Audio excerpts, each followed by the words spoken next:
Après, nous prendrons le numéro 48, classeur bleu, qu'elle a demandé pour chanter après le témoignage.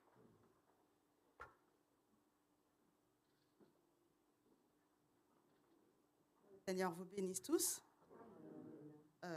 J'ai écrit pour synthétiser, mais j'ai oublié mes lunettes, donc je ne sais pas trop si je vais arriver à lire tout ce que j'ai noté. Pour commencer, je suis vraiment très reconnaissante au Seigneur de tout ce qu'il fait pour ma famille. Je ne sais pas si parmi vous, il y a des personnes qui étaient au courant qu'à Kinshasa, au mois de septembre 2025, le gouverneur de la ville avait ordonné une série de démolitions de certains bâtiments et certaines maisons, parce que selon lui, il voulait faire des aménagements pour agrandir les routes, pour essayer de résoudre les fameux problèmes des embouteillages de Kinshasa. Il se trouve que nous avons un bâtiment qui était visé. Alors, un certain mercredi, les occupants du bâtiment nous ont fait part de l'avis des démolitions qu'ils avaient reçues. Dans cet avis, on leur avait demandé d'évacuer avant le samedi de la même semaine. Le jeudi, une personne appelle maman. Maman est encore ici, c'était avant qu'elle aille à Kinshasa.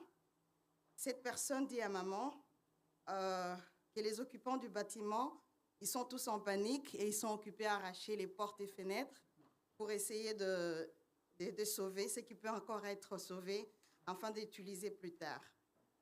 Alors, voyant un peu le stress de maman devant cette situation, je me suis souvenue d'une prédication de frère Albert.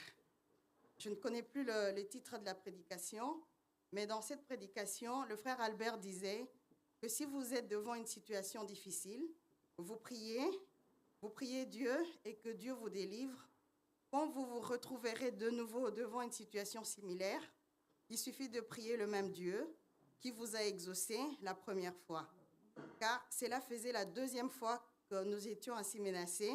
La première fois, c'était avec l'ancien gouverneur.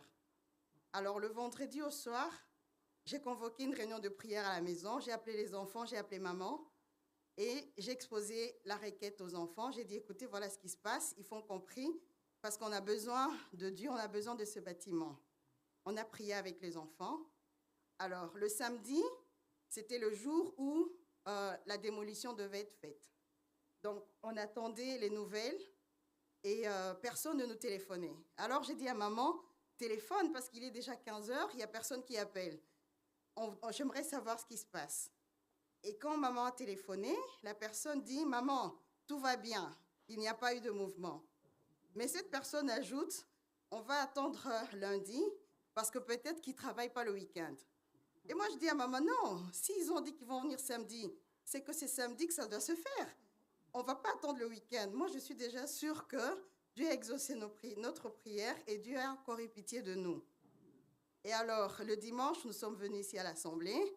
On a déjà glorifié Dieu de ce qu'il a déjà fait, puisque moi, dans mon cœur, je savais que le Seigneur a préservé encore notre bâtiment. Alors, le lundi, les occupants du bâtiment nous téléphonent et ils disent à maman, « Maman, les employés de la commune de Kinshasa sont occupés à retirer et à récupérer les engins de démolition, car l'ordre a pris fin. Donc, l'ordre de démolition a pris fin, notre bâtiment a été sauvé. » Alors, maman leur a demandé de remettre les portes et fenêtres qu'ils avaient enlevées et de continuer leurs activités les jours suivants. Et par la grâce de Dieu, j'ai eu l'occasion de partir à Kinshasa pendant les fêtes et j'ai vu de mes propres yeux notre bâtiment qui est toujours là. Il est toujours en place et les occupants ont repris leurs activités avec joie et dans la paix.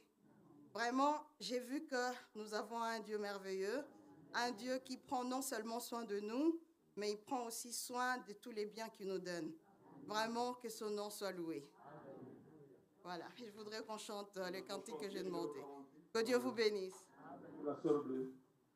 Celui qui met en Jésus